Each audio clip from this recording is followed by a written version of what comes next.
Hello, I'm Janie Snelson. We are here at the Permian Basin International Oil Show, and our podcast booth is sponsored by TD Williamson this year. We're so excited to have them here. I'll let you guys introduce yourselves, Sure. Mike and Mike. Yeah. I'm Michael Lozano. I do government affairs with the Permian Basin Petroleum Association. I'm based in Austin, but obviously the Permian Basin covers both states, so we cover quite a bit of ground. I've mostly focused on Texas issues, both the political and regulatory issues in the state. And Mike's our counterpart. Yeah, I'm Mike Miller. I'm also with the Permian Basin Petroleum Association, and I handle our advocacy in New Mexico. Oh, wow.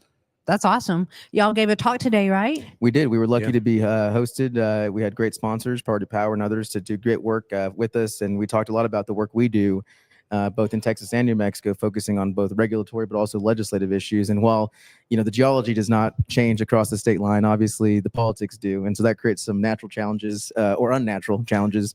I've got it a lot easier than he does over there.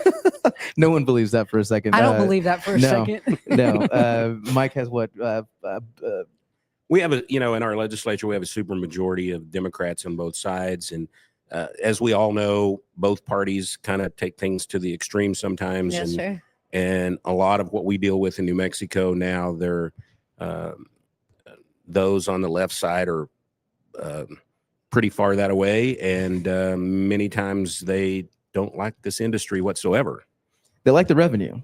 Well, they couldn't live without this industry, and I think the quicker people realize it, and I'm not being cocky saying that, but how many things do we have on today that we're wearing today that were colored or made by your glasses, our watches, everything? I mean, the power to run for these. sure. And in New Mexico, the number is arguable a little bit, but it's at least 52% of the general fund budget comes directly from the industry. I believe that. And it's ironic because 47% of our general fund budget goes to K through 12 education. Okay, 47%. Wow. So who's paying for that? Well, and gas. Right. And fortunately, the leadership sometimes in the legislature has come to realize that the programs they advocate for need that revenue. So sometimes that's a little bit of a buffer and a help for us.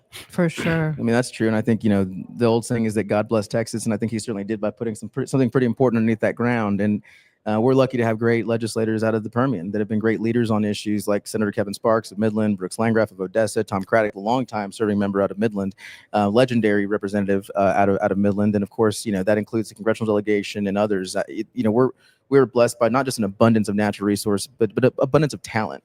People both that work in the field, that recognize the issues, not just, those turning wrenches, but the engineers in buildings too. And I think when you look at the scope of work that's being done, going from 200,000 barrels a day in 2008 to 6 million barrels a day in 2025, that doesn't happen without a lot of really great people doing a lot of really hard work. It's really mind-boggling. It truly is. And speaking of Kevin Sparks, you want to talk about a legacy That's true. of oil and gas. He was raised in the field, and he brings just a wealth of knowledge to our government, and I'm so proud to honor him. And that's really important. For sure. And especially, I mean, as hard as we work, we have our time getting the education about what this industry does out. Yes, so sir. When you have legislators that are hands-on, we have a few, Senator Larry Scott, Representative Mark Murphy, Senator Jim Townsend over in New Mexico, that they're just godsends to.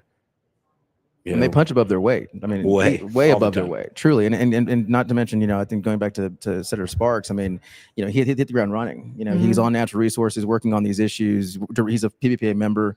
His father's a top hand award winner. I know Don as well. He's amazing. Absolutely great people. And that's the other part of it. That not only are they great industry representatives, they're great people, human beings. And I think that helps, tell the story of why people people that come into the industry want to stay in the industry.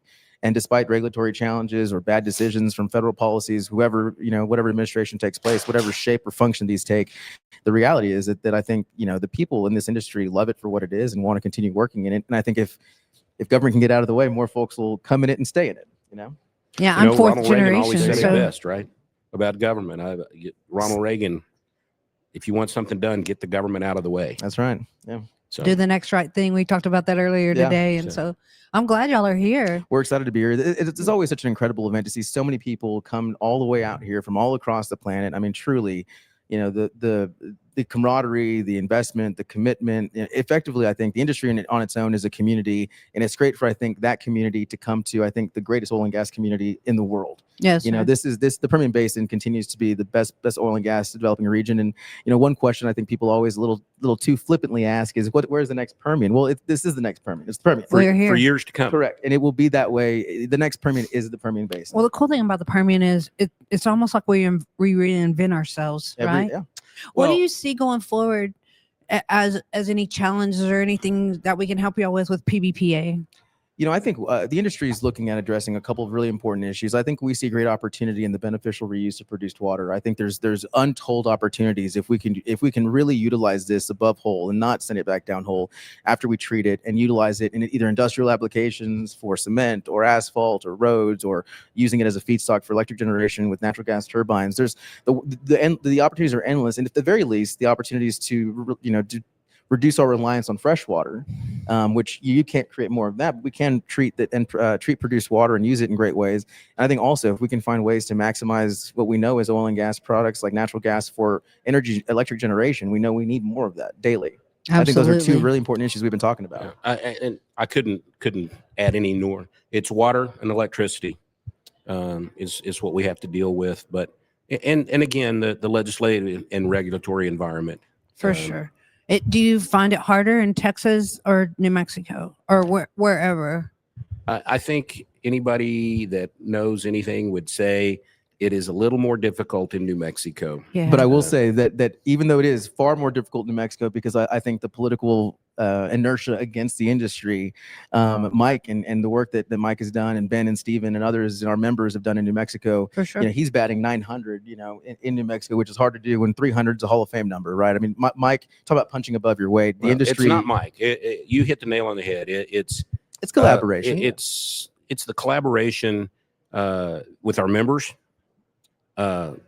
with our sister trades, NMOGA, New Mexico Oil and Gas, Independent Petroleum Association in New Mexico. Yes, sir. And the last few years, when we've been coming at harder than I can ever remember, those three trades have come together and been unified, and that you can't imagine the difference that makes. Oh, I bet. I can remember when NMOGA gave the Best Water Steward Award to Cimarex, now Coterra, for all the technology they brought to reusing produced water and revitalizing the systems and all that. I wish Great people deal. understood too that, I mean, a lot of operators right now that are investing in this space aren't doing so because there's revenue from that. There's no revenue from that. It Right. is all cost, right? Right. But it's because they recognize the importance of the industry, the obligation of us to be good stewards of these resources and to invest. And in to the be good benefit. partners with other industries like Absolutely farming right. and Absolutely building and right. all the things. Well, For sure. and also in what we do, collaboration and coalition building is extremely important.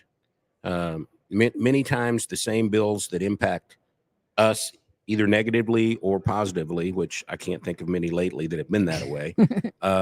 They're also adverse to agriculture or the construction industry. And so we do a lot of work collaborating and building those coalitions. And that's Well, a good, that's a good relationships are the point. goal or Yeah. the key to everything. And I think it's neat that y'all are expanding outside your perimeter and your wheelhouse It's and absolutely right. meeting with other companies and other organizations and working together one-on-one. That's amazing. It is, and I don't know if Ben mentioned this. Ben's been at the forefront. Ben Shepard has been at the forefront of our association since 2007, I think. But Yeah, one of I the remember when he biggest- came. That's right. And one of I'm the biggest things, one of the biggest things he did was focusing on issues like Endangered Species Act reform. Mhm. And if it wasn't for Ben and PBPA at the time, this is far before my time.